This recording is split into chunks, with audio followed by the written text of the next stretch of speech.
Ito, pag-usapan natin, 5 pang pulis huhulihin. Second hearing, Senator Amy, kasi nga Ayan. naulinigan kita, sinasabi About sa second hearing to pag-uusapan natin. mo rin na nahihirapan ka man. Kasi marami nagtatanong, bakit wala kang inimbita? Kasi marami ng legal luminaries, mga former Supreme Court justices, etong mga talagang bihasa, may mga master's degree sa international criminal law and all of that, talagang, you know, legal experts na talagang yung legal minds that you can mine.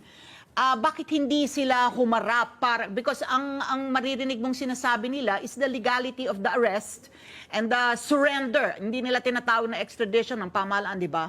Surrender ng Pangulo, legal naman daw. Ayun na nga. So, maraming legal experts. Pero tulad ng sinabi ko, kesa sa experts on the side of the government, mas maganda rin yung mga neutral, yung talagang profesor. Kasi alam natin, napupolitika kapag ganon.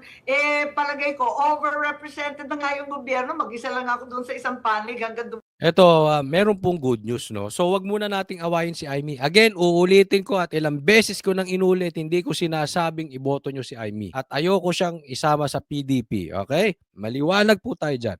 Kaya lang, wag muna nating awayin. Gaya ng sabi ko, malay natin may pakinabang sa atin. Tayo naman ang mangga. Tayo naman ang manggamit sa kabila. Tayo naman manggamit. At ngayon magagamit natin. Bakit? Magkakaroon pa ng second hearing. That is very important. Magigisa. At alam ko na maglalabas to si Amy. Baka ito mapaisip na pa-impeach niya si Bongbong. Wala pong makakagawa nun. Siya lang. Siya lang ang may lakas ng loob para mag-hearing patungkol sa paghuli kay Tatay Digong. Walang gumalaw sa senador. Wala. Siya lang. Hindi ko sa pinagtatanggol. Gamitin po natin. Kaya habang nagagamit, huwag niyo pong awayin. Ngayon may second hearing pa. Yung ibang senador nga hindi gumalaw. Ito may second hearing pa. Di mas maayos. Mas maraming mabubulgar. Mas marami tayong mapipiga. At yung mapipiga dito, pwede pang gamitin sa ICC. Napaka-importante ng bawat ebidensya dahil ito ay posibleng magpauwi kay Tatay Digong. Dahil dyan, mas marami tayong makukuha. So, wag muna, antayin natin si Amy. Dumating sina Alan Peter dahil ang dami-daming taga-gobyerno. Sa totoo lang, nung umpisa akala ko walang darating galing administrasyon. Pero biglang nagdagsaan, tapos nagulat nga ako, dagdag sila ng dagdag ng pangalan. Sabi ko, ayos to. Talaga namang prepared sila. Siguro maganda yung hearing natin. Tapos, nung nandun na sila, dumami pa lalo, 3 kwarto na kami, naubusan pa nga ng pagkain Kaya sabi ko, very represented. As a matter of fact, si Inday Sara lang ang nasa kabila at siya lang ang on Zoom, alas 3 ng umaga yata sa The Hague. Kaya, yun nga, inaanyayahan ko kasi magkakaroon ako ng second hearing. May second. Yes, magkakaroon ako. I finally decided kagabi na mag-second hearing na lang. Yes, dahil, maganda yan. may marami pang nagsasabing bitin, may mga katanungan ng OFW, at ang balita marami pang warrant na susunod. Hindi naman ito ang kaisa-isa at kahuli-huli ang warrant. Meron pang susunod, nababanggit nga yung pangalan ng 5 pulis. Yan, may 5 pulis pang huhulihin. Kaya napaka-importante na mag-discuss to ulit sa hearing and at the same time, kailangan mag-decide ng korte rito. Hindi porket nandun na si Tatay Digong sa ICC, hahayaan na lang nila kasi sasabihin nila mutin academic kasi andun na si Tatay Digong di ba? Nasa jurisdiction na ng ICC, hindi na natin basta-basta mababalik kahit ano pa i-discuss natin dito. Pero importante ma-discuss kasi kung mapapatunayang illegal yon, hindi dapat ganun ang proseso. Magagamit natin sa mga huhulihin pa. Tatandaan po natin, bigla-bigla na lang. Nung una, wala naman talaga, si Bato nasa listahan talaga yan. Si PRRD nasa listahan talaga. Pero si Sara, wala. Ngayon lang, ngayong taon, naisama si BP Sara. Binabanggit na. Pagdating sa ICC, dapat din madampot si BP Sara. So this is very, very dangerous. Kaya nga sabi ko, maganda tong ginagawa ni Amy at dapat solusyonan ito ng korte. Dapat desisyonan nila ito. Nako, sana ipatawag ni Amy itong spokesperson, itong si Utoy, si Attorney Clabano. Dapat ipatawag din ni Amy. Bakit? Siya yung nagsabi. Mali po yun. Anong klaseng abogado? Okay? Patawag niya Etong si Clavano, dahil hindi po pwedeng sila ang competent judicial court. Hindi po, executive po kayong DOJ, hindi po kayo judicial. So maling-mali yun. Bakit kayo nagsasalita ng ganun? Abogado ka, alam mong walang ganun. Tapos binawi ni Boying. So anong ibig sabihin niya? Niloloko nyo taong bayan. Anong ibig sabihin niya? Fake news yan. Anong ibig sabihin niya? Gagamitin nyo lang pagka kumbinyente sa inyo or kaya meron kayo kailangan pahuli. Kailangan maimbestigahan niya. Pangalawa, may narinig akong interview dito kay John Vic Remulla. May narinig ako, no? Interview niya, binabara niya sa isang PDP senatorial balls na abogado, si Attorney Hinlo ata yan. No? Hindi ko alam, basta isa, no? Sabi niya, kino-question nyo yung manner ng pagkahuli kay Tatay Digong. Ang kini-question nyo, technicalities. Samantalang hindi nyo kinwestiyon yung 30,000 na pinatay ni Tatay Digong. Aba, dapat pa imbestigahan ni Amy yan. Una, abogado. Abogado nga ba to si John Vic? Alam ko si Boying abogado. Hindi ko alam si John Vic, no? Pero kahit di siya abogado, dapat alam niya, ako naman di abogado pero alam natin, di ba? Kahit hindi abogado, na an accused is considered innocent until proven guilty. Nagbibintang siya. Anong klaseng secretary SILG siya? Anong klase? 'Di ba? Kung ganyan ka ang SILG natin, basta na lang nagbibintang nang walang katunayan or bigla na lang nagbibintang kahit hindi pa nahuhusgahan ng husgado. Delikado po 'yan.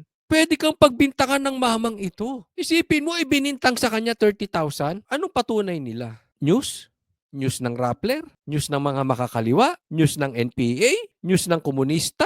News ng mainstream media? Hindi ko alam. Anong pinaniniwalaan nyo doon sa 30,000? Isipin mo 30,000. Ang sinasabi nilang pinatay ni Tatay Digong. Yung pala, doon sa drug war ni Tatay Digong simula 2011 hanggang 2019, nasa 40 lang. 40 lang ha? Kung hindi ako nagkakamali sa exact number, around 40 plus minus. For how many years? Simula 2011 hanggang 2019. For 8 years. Laban sa droga, ganun lang namatay. Samantalang ang daming naligtas. Nilinis ang kalsada. That is not bad anymore. That's why it's drug war. Meron talagang mamamatay dyan. Bakit? Ang adik papalagyan Lalo na high. Naku, meron akong kaibigan adik. Sa peak ng kanyang pagka-high, akala niya si Superman siya. Papalag talaga yung kahit kanino. Yan ang sinasabi natin.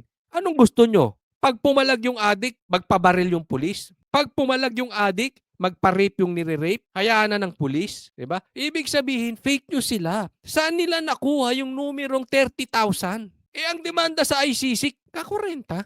Naglulukuhan ba tayo dito? Palabasin nyo yung 30,000. Palabasin ninyo yung biktima ng 30,000, yung magulang nila, kapatid nila, magdemanda sila, present nila ang ebidensya sa ICC. Yung 30,000 hindi yung 40 kasi may nagsasabi na hindi, yung representative lang. Yung 40 lang ang representative, yung 30,000 hindi. Hindi po pwede sa batas yun. Ibig mo sabihin, sasagutin ko yung sinasabi yung 30,000 pag napatunayan nyo yung isa, hindi pwede sa batas yun. Ano yun? Naglolokohan tayo. Ang totoo, eto, may mga grupo talaga mahilig mag-blow up ng numero. Isa na dyan ang mga komunista. Katangian nila yan. Ang hilig nilang magmalinis pero sila naman ang madumi. Ibo-blow up nila yung sitwasyon. Yung nangyari kay Piarardi. Ako yung nagsasabi na 30,000 ang pinatay ni Tatay Digong. Yan po ay pag-iinsulto sa Pilipino. Bakit kanyo? Sa dami ng nagrally ngayon, tingnan nyo na lang. Daig pa nito si Hitler. Daig pa nito yung matinding patayan dyan sa mga nangyari sa history ng Pilipinas kung 30,000. Sa tingin ninyo, may magnarally sa Netherlands kung 30,000 ang pinatay ni PRRD? May magrarally sa Mindanao? Sa tingin nyo? May magrarally sa Manila? May magrarally sa buong Pilipinas? May magrarally sa buong mundo? Yan pong nagsasabi na 30,000 ang pinatay ni Tatay Digong. Iyan po ay pang-iinsulto sa atin. Sa lahat po pang-iinsulto yan. Sinasabi nyo, bobo mga Pilipino, wala kayong makikitang ganitong rally ever kahit sa buong mundo. First time nangyari sa history that the whole world nagrally sa isang birthday ng isang mama. Sa birthday ng isang hinuhusgahan at nakakulong. Sa isang nililitis sa ICC. Wala po kayong nakikitang ganyan. Maraming nagmamahal kaya napaka-imposible nun. Hindi po kami tanga. Kung 30,000 napatay niyan, walang rally. Ako sasabihin ko sa inyo lantaran. Hindi ito magagawa. Pag halimbawa, mangyari ito kay Marcos dinala sa ICC, walang magraraling ganyang kadami. kahit yung mga pambato ng dilawan, kunwari lang dalin si Bam Aquino doon, si Kiko, sino pa bang pambato ng dilaw? Si Lenny. Walang magrarally ng ganito. Naiintindihan nyo po yung point? Dalin mo si John Vic doon, si Boying, si Torre, si BBM. Walang magrarally ng ganito. That is impossible. Not even 10% kung gaano kadami ang nagrally kay Tatay Digong. Naiintindihan nyo po? Ito, itong rally na ito, ang daming napatunayan. Maraming nagising dito. Kaya eto nga, kinakailangan alamin natin kung mali yung proseso, mali yung ginawa, wag nang uulitin.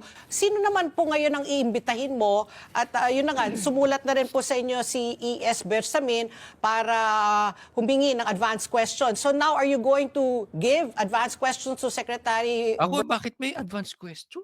Bakit may advance question? Bobo ba yung mga yan? Kami ba pag inimbitahan, pwede kami humingi ng advance questions? Ano yan? May favoritism? Ganyang kahina utak ng mga yan? O dahil magpa-fabricate sila? Kasi pag hindi ka nagsisinungaling, hindi mo kailangan ng advance questions eh. Bersamin, E.S. Bersamin? And sino ngayon yung mga susunod na mga aanyanyahin niyo po sa second hearing? Excuse me.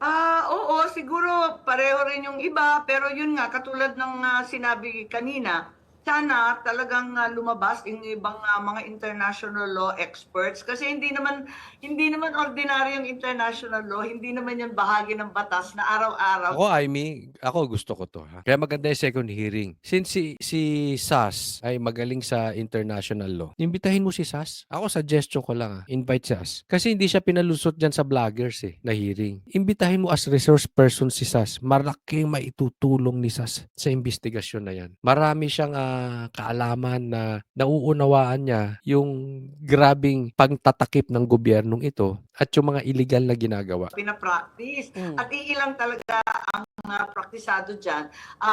Marami tayong narinig sa social media, sa mainstream, maraming linalathala na puros government side. Gusto ko sana yung legal side lang talaga at yung konstitusyon sa atin. Imbitahin mo si Claire. Ang daming alam ni Claire no? Hindi ko alam kung kamag-anak ni Claire to si Ernie Barung. Parang lahat alam niya eh. Kasi nagkakapanig-panig na rin, nagkakakulay ng politika, pati yung ating mga legal luminaries. Kaya inaanyayahan ko yung mga former justice, yung framers of the Constitution, lahat na magsabi kung sana.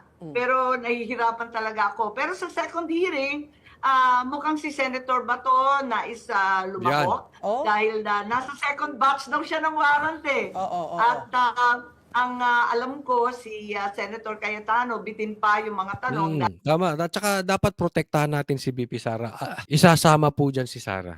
Maliwala kayo. Kasi nararamdaman nila yung nangyari sa rally ngayon. Mananalo ang PDP. Ramdam nila yan. At pag nanalo ang PDP straight, hindi nila mai-impeach si BP Sara. So another way para nila maigligpit si BP Sara, tanim kaso yan. Isusunod yan sa ICC. Hindi nila makuha sa impeachment, mananalo PDP, pa-impeach na lang. Ako yan ang tingin ko gagawin. So again, this rally ay kailangang matuloy. Sana hindi lang puro salita si Amy, sana matuloy. Dahil DFA siya noon marami siyang alam na maitutulong para malinawan tayo. Ang alam ko din yung ating mga OFW na magpaliwanag kung paano sila na iuwi sa atin.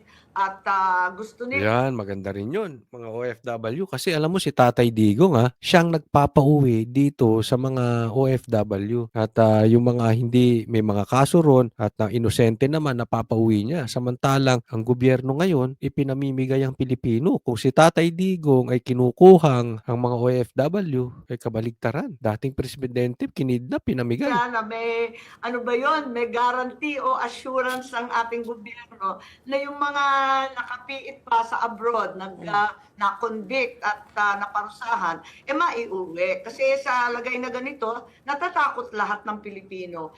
Isipin mo, dito mismo sa iyong bansa, kukunin ka. Paano na lang daw sila sa abroad? Yun, diba? Mas nakakatakot yung paano mo susuportahan yung nasa abroad, no?